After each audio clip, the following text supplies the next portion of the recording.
கிருபா சங்கவி. நான் 12th standard படிக்கிறேன். நான் படித்த புக் பேர் வந்து துணிச்சல். இதை எழுதுனவங்க பேர் வந்து சக்திகா.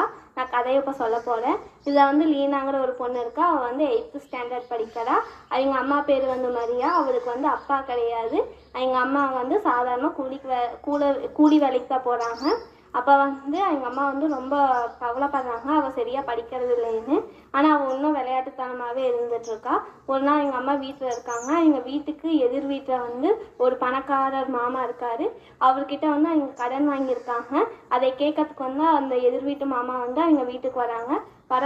வந்தக்கப்புறம் அவங்கள வந்து அவங்க அம்மா வந்து உட்கார வச்சு பேசுகிறாங்க. ஏன் சோகமாக இருந்தீங்கன்னு சொல்லிட்டு அந்த எதிர் வீட்டு மாமா கேட்குறாரு. கேட்டதுக்கு லீனாவை நினச்சி தான் நான் கவலைப்படுறேன், அவள் படிக்கிறதே இல்லை, படிப்பில் அக்கறையே அவளுக்கு இல்லை அப்படிங்கிறாங்க. அதுக்கப்புறம் அவள் டியூஷன் அனுப்பலான்னு நினைக்கிறேன், ஆனால் என்கிட்ட பணம் இல்லை அப்படிங்கிறாங்க.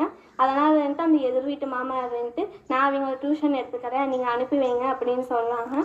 அவளும் அவளோட ஃப்ரெண்டு சுபியும் வந்து டியூஷன் போகிறாங்க. டியூஷன் போய் ஆரம்பித்து கொஞ்ச நாள் கழித்து அவங்க டியூஷன் முடித்து நடந்து வந்துட்டு இருக்கும்போது என்ன பேசிக்கிறாங்கன்னா, சுபி வந்துட்டு சொல்கிறான், அந்த எதிர் வீட்டு மாமா டியூஷன் சொல்லி தரவங்க வந்து சரியில்லை அப்படிங்கிறாங்க. அதுக்கு லீனாருன்ட்டு என்ன சொல்கிறாங்கன்னா, ஆமாம் அவர் பண்ணுறது எனக்கும் தான் பிடிக்கல அப்படிங்கிறாங்க. சுபியருன்ட்டு சொல்கிறா, அவர் தொட்டு தொட்டு பேசுகிறாரு, தோல் மேலே கை போட்டு பேசுகிறாரு அப்படின்னு வந்து சுபி சொல்கிறா. அதனால் வந்துட்டு அவங்க டியூஷன் போக பயப்படுறாங்க.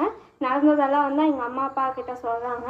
சொன்னப்போ வந்து லீனாக்கு ஞாபகம் வருது, அவங்க ஹெச்எம் சார் வந்து சைல்டு ஹெல்ப்லைன் நம்பர் அது சம்மந்தமாக சொல்லியிருக்காரு. அப்போவே வந்து 1098ங்கிற சைல்டு ஹெல்ப்லைன் நம்பருக்கு வந்து ஃபோன் பண்ணி தகவலை சொல்கிறாங்க. அங்கேருந்து அதிகாரிங்க 2 பேரும் சீருடை இல்லாமல் நார்மலாக வந்து அவங்கள விசாரிக்கிறாங்க.